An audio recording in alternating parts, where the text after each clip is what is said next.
ഇപ്പം ഈ EMI വരുമ്പോൾ എല്ലാവർക്കും ഇതേപോലെ തന്നെ ഇൻഷുറൻസ് പോലെ തന്നെ ഉള്ള ഡൗട്ടാണ്, EMI ഹറാമാണോ? അതിൽ തന്നെ EMI അതിൻ്റെ സിസ്റ്റം എങ്ങനെ വർക്ക് ചെയ്യുന്നതെന്ന് മനസ്സിലായി. എനിക്കും ഇപ്പോഴും ഒരു ക്ലാരിറ്റി കുറവുണ്ട്. എങ്ങനെയാണ് അത് ശരിക്കും ഇപ്പോൾ നോ കോസ്റ്റ് EMIs ഒക്കെ ഉണ്ട്. അപ്പോൾ എങ്ങനെയാണ് EMIൻ്റെ കാര്യത്തിൽ എങ്ങനെയാണ് ഇസ്ലാമിക് ഫിനാൻസിൽ എങ്ങനെയാണ്, അല്ലെങ്കിൽ ഇസ്ലാമിക് പോയിന്റ് ഓഫ് വ്യൂ എങ്ങനെയാണ് വരുന്നത്? EMI എന്നുള്ളത് മറ്റേ സ്വയം ഒരു നമുക്ക് ഹറാമ് ഹലാൽ എന്ന് പറയേണ്ടുന്ന ഒന്നല്ല. അതൊരു പേയ്മെൻറ്റ് മെത്തേഡ് മാത്രമാണ്. ഇപ്പോൾ ഞാൻ നിങ്ങളുടെ ഈ ഒരു പ്രൊഡക്റ്റ് വാങ്ങിച്ചു, ആ പ്രൊഡക്റ്റ് വാങ്ങിച്ചിട്ട് എൻ്റെ കയ്യിൽ ഇപ്പോൾ റൊക്കം ക്യാഷ് തരാനില്ല. ഞാൻ എന്ത് ചെയ്തു, നിങ്ങൾക്ക് സമയം എടുത്തിട്ട് ക്യാഷ് തരാം എന്ന് പറയുന്ന ഒരു പേയ്മെൻറ്റ് മെത്തേഡിൻ്റെ പേരാണ് എന്ത്? Deferred payment. ഡെഫേർഡ്. അത് ഡെഫേർഡെന്ന് പറയാം. ഡെഫേർഡിലെന്ന് വെച്ചാൽ ഇപ്പോൾ ഇവിടെ മറ്റേ ഈക്വൽ മന്ത്ലി ഇൻസ്റ്റാൾമെൻറ്റ്, അതാണെന്ത് EMI. ഓക്കെ. അപ്പോൾ ഇവിടെ നമ്മൾ എന്ത് ചെയ്യണം, നമ്മുടെ കൊടുക്കാനുള്ള ക്യാഷ് കൊടുക്കുന്നു. അപ്പോൾ അതുകൊണ്ട് ആ പേയ്മെൻറ്റ് മെത്തേഡ് ശരിയാണ് തെറ്റാണ് എന്ന് നമ്മൾ പറഞ്ഞാൽ വലിയ അർത്ഥമില്ല. അത് ഏത് പ്രൊഡക്റ്റുമായിട്ട് ബന്ധപ്പെട്ട് കിടക്കുന്നതാണ്, ഏത് സർവീസുമായിട്ട് ബന്ധപ്പെട്ട് കിടക്കുന്നതാണ്, അതുമായി ബന്ധപ്പെട്ട നോംസ് എന്തൊക്കെയാണ് എന്നുള്ളിടത്താണ് എന്ത് ചെയ്യുക, അത് ഹലാലും ഹറാമും ആവുക. നിങ്ങളിപ്പോൾ ഒരു ഇൻട്രസ്റ്റ് ബേസിൽ ഒരു സാധനം വാങ്ങിച്ചിട്ട് അതിന് EMI ആക്കിയാൽ അതെന്താണ്, ഹറാമായി EMI ആണ്. ഇതിൽ EMI എങ്ങനെ കടന്നു വരിക? സോറി, ഇൻട്രസ്റ്റ് എങ്ങനെ? വളരെ സ്വാഭാവികമാണ്. ഇപ്പോൾ നിങ്ങളൊരു പ്രൊഡക്റ്റ് വാങ്ങിച്ചു, ഇപ്പോൾ ഒരു AC വാങ്ങിച്ചു ഫോർ എക്സാമ്പിൾ.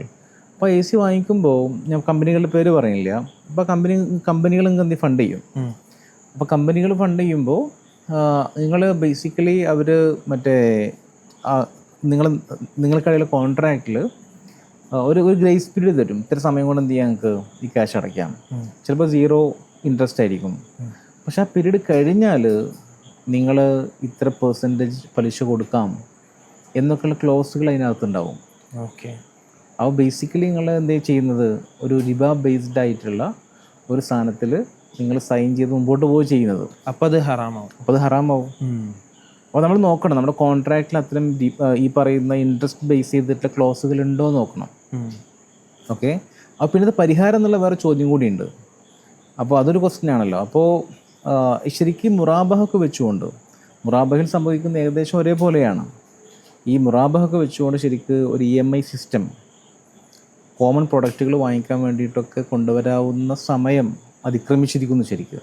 അപ്പോൾ നമ്മൾ അതേക്കുറിച്ച് ആലോചിക്കുന്നുണ്ട് കുറച്ചുകൂടെ സീരിയസ് ആയി. മുറാബഹ സിസ്റ്റം എന്ന് പറയുമ്പോൾ നമ്മൾ ബാങ്ക് അത് വാങ്ങിയിട്ട് മുറാബഹ മാത്രമാണ്, മുറാബഹ, മുസാവം ഒക്കെ പോലെയുള്ള ഇസ്ലാമിക് ഫിനാൻസിലെ കുറേ പ്രൊഡക്റ്റ് മോഡുകളുണ്ട്.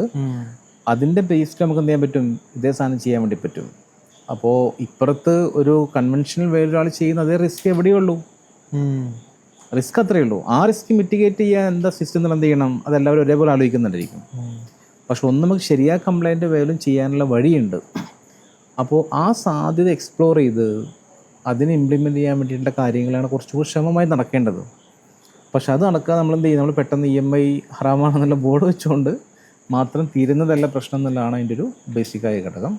അപ്പോൾ അതിൽ 2 കാര്യം ശ്രദ്ധിക്കുക. ഒന്ന്, നമ്മൾ ഡയറക്റ്റ് ആയിട്ടുള്ള ഇൻട്രസ്റ്റ് ബേസ് ചെയ്തിട്ട് ക്ലോസുകളിലേക്ക് പോകുന്നുണ്ടോ നമ്മൾ നോക്കുക. പിന്നെ ആൾക്കാർ എന്താണെന്ന് വെച്ചാൽ പലപ്പോഴും നമ്മുടെ ഒരു സാലറി പോലെയുള്ള നമുക്ക് റീപേയ്മെൻറ്റ് സാധ്യമാകുന്നൊക്കെയുള്ള, അല്ലെങ്കിൽ നമ്മുടെ പേയ്മെൻറ്റ് ഷെഡ്യൂൾ നമുക്ക് എന്താ പറയുക കീപ്പ് ചെയ്യാൻ സാധിക്കും, അതിൽ പ്രശ്നങ്ങൾ വരില്ല എന്നൊക്കെയുള്ള ഉറപ്പിൻ്റെ ബേസിലൊക്കെ ആൾക്കാർ മുമ്പോട്ട് പോകാറുണ്ട്.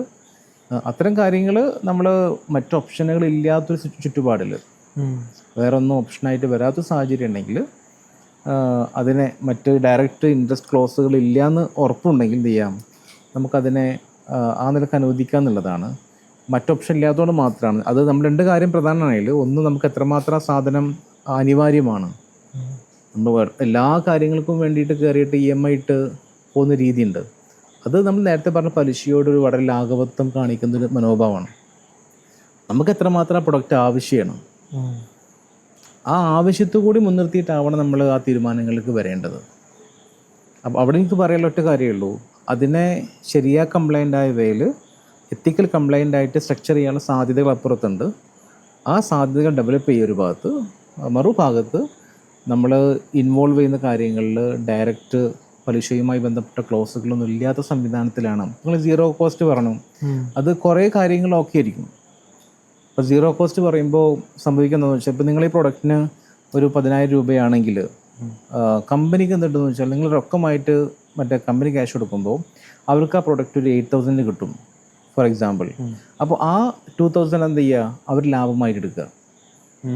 അപ്പോൾ അത് കുറച്ചും കൂടി ഒരു വയബിളായൊരു മോഡലാണ്. അപ്പോൾ അങ്ങനെ നമ്മൾ ഡയറക്റ്റ് കാണുന്ന എല്ലാത്തിനെയും EMI കൺവേർട്ട് ചെയ്യാതെ നമ്മുടെ ആവശ്യം കൂടി മുൻനിർത്തിയിട്ട് ചെയ്യുക. പിന്നെ നമ്മൾ അതിൻ്റെ കോൺട്രാക്റ്റിൽ ഡയറക്റ്റ് പലിശയുമായി ബന്ധപ്പെട്ട കാര്യങ്ങളുണ്ടെങ്കിൽ നമ്മൾ സാധാരണ എന്തൊക്കെ ഒരു പലിശാധിഷ്ഠിതമായ ലോൺ എടുക്കുമ്പോൾ ശ്രദ്ധിക്കേണ്ട കാര്യം എന്തൊക്കെയുണ്ടോ അത്രയും ഒരു വിജിലൻ്റ് ആയിട്ട് നമ്മൾ എന്ത് ചെയ്യണം, അതിലൊരു തീരുമാനം എടുക്കുക എന്നുള്ളതാണ് വേണ്ടത്.